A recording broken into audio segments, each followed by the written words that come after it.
काही दिवसापूर्वी मला एक चंपाचं झाडाची कटिंग लावायची होती, म्हणजे मी कटिंग लावलेली होती. ते झाड मला परत लावायचं होतं दुसऱ्या कुंडीमध्ये काढून.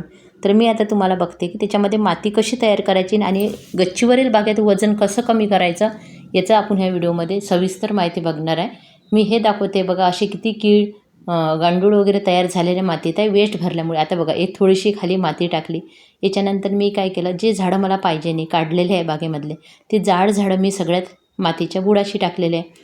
त्याच्यानंतर मी बघा आता सुकलेलं वेस्ट थोडं टाकलेलं आहे. सुकलेलं वेस्ट झाल्यावर मी काय करणार आहे, आपलं जेवढं किचन वेस्ट आहे ते याच्यावर पुढं टाकणार आहे. बघा, हे मी जमा करून ठेवलेलं होतं.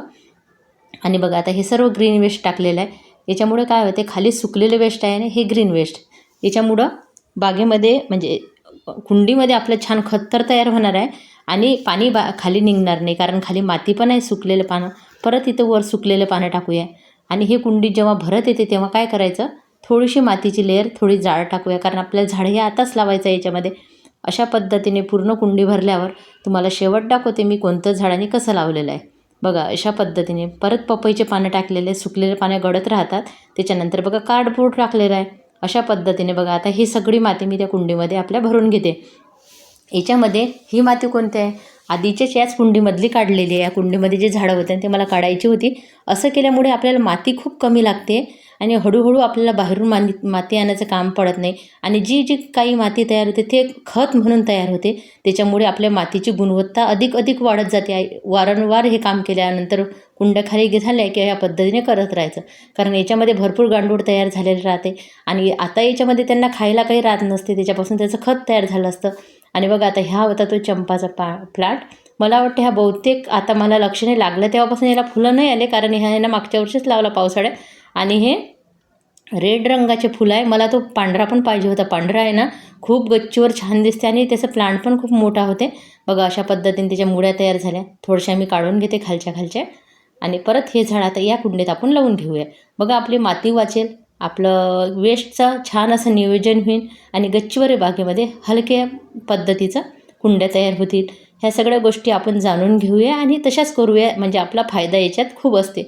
बघा, आता हे प्लांट मी मध्ये ठेवलं, बाजूनं कार्डबोर्डचे तुकडे होते जे ठेवले साईडला. आणि याच्यामध्ये आता मी माती टाकून घेते आणि याच्यामध्ये इतकं उत्तम खत तयार होणार आहे. आणि हा प्लांट कसा होईल ते पण पुढं दाखवते. याच्यात आहे थोडंसं ओलावासुद्धा निर्माण होता.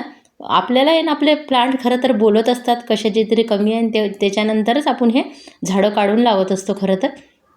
आणि त्याची जी कुंडी होती ना चंपाची, बघा ही होती. याच्यातसुद्धा मी वेस्ट भरून तयार केला आहे.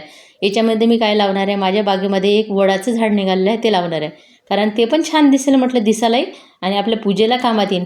पहिले मला वाटायचं नर्सरीमधून एक घेऊन या पूजेसाठी, पण बघा हे पक्ष्यांची करामत आहे, त्यांनी माझ्या बागेमध्ये झाड ठेवून दिलेलं आहे. आणि मी बघा आता या पद्धतीने वडाचं सुद्धा झाड लावून घेतलं आणि थोडं आता एकदा पाणी देते.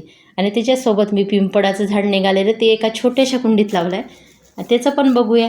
पण असं निघालेलं झाडं आहे ना, मला काढूनच टाकावं वाटत नाही आपल्या बागेमध्ये, आणि सगळ्या झाडांना पाणी देते. याचा रिझल्ट पुढं दाखवणारच आहे तुम्हाला कसा काय आणि कसा मिळते तर. आणि बघा, सोबत हे डाळिंबाच्या झाडाची पूर्ण कटिंग केली होती. आता तर मात्र ते झाड पूर्ण फुटलं, ते पण तुम्हाला पुढच्या व्हिडिओमध्ये पाहायला मिळेल. मी दाखवलंही असेल याच्या पहिले. बघा, इथे कीडसुद्धा होती या वडाच्या झाडावर. आणि हे असंच निघालेलं होतं एका कुंडीमध्ये, म्हणजे 2 झाडं होते, त्याच्यामुळे मी काढून याच्यात लावलं. बघूया आता पुढं कसं होते. तर बघा, याच्यामध्ये मी हे पिंपळाचं झाड लावलं. पिंपळाच्या झाडाच्या मुळ्या खूप मोठ्या होत्या. छोटीशी कुंडी होती ना, आताचं तरी याच्यातच लावते. पिंपळाचे झाडं तर खूप निघत आहे आता, कारण हे पक्षी बागेमध्ये खूप येतात ना माझ्या.